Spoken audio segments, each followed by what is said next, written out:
I do want to just address the Kawhi Leonard sort of wrinkle of all this. He has, of course, missed the last 7 games due to what the Clippers say is a right knee sprain. This matters whether the Clippers win or lose, especially because Kawhi has the ability to opt out and become a free agent once again this summer. Now, I want to stress, this does not mean that, oh, wow, he's going to opt out and leave the Clippers. Nobody is saying that.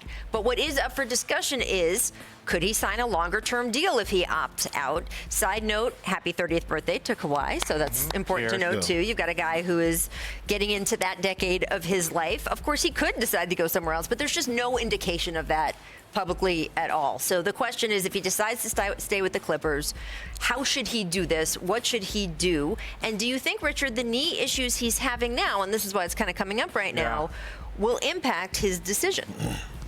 I can't speak for Kawhi, but we can speak for players that we have seen over the course of our career. When you've seen, like, again, even in his championship run, and you look at how they have rested him over the course, the expectations of Kawhi are when he's on your roster, you have a chance to win a championship. So you're always going to be looking to be playing more games and more minutes than like a normal player.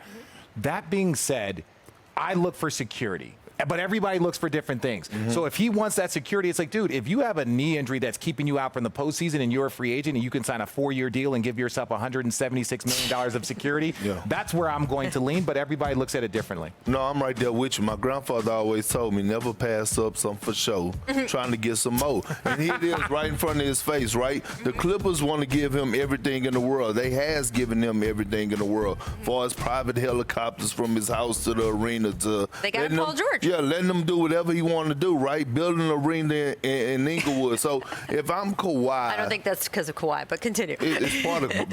Has a little bit to do with Kawhi, right? If Kawhi don't go there, then Steve Ballmer probably is not enthusiastic about building the arena. But that's neither here nor there. If I'm Kawhi, I sign that extension or deal, whatever it is, and I stay with the Clippers. Well, because this is the thing about the 1-year deal. If you were to sign a 1-year deal to get that 5th-year bird rights, you don't know what's going to happen in that 1 year. And if you're coming off something and there's a possibility of surgery and there's a possibility if they telling you here this and you're like, well, I want to wait 1 more year and see if my knee holds up. And this is after being rested for multiple seasons. This is after the issues in San Antonio. And really, we saw him labor. That was part of the impressive thing in the Toronto Raptors. We saw him laboring. I have no idea why he's clapping. You saw him laboring in Toronto when he won the championship. What are you clapping for? No, because I'm so proud of you, man. You actually digging in your bag every single day. Now you're talking about bird rights and I know. That Schwartz gave me that information. You sound like a front office. Shout out to our researcher, Michael Schwartz. Yeah, Schwartz gave me that information. For making RJ look good. I was trying to make each other look. Don't give me no cry. I don't want nothing from you. I would also just say that Steve Ballmer has been talking about building a new arena kind of since he started owning the team. They don't get all the concession money and all the stuff. And I think the fans would like an arena of their own. But certainly the excitement of Kawhi and PG and this run will help sort of build toward when they do finally get to open that arena. So that's good for them, too. We'll see what everybody does. There's time still to think about this because the Clippers are still alive in the NBA playoffs.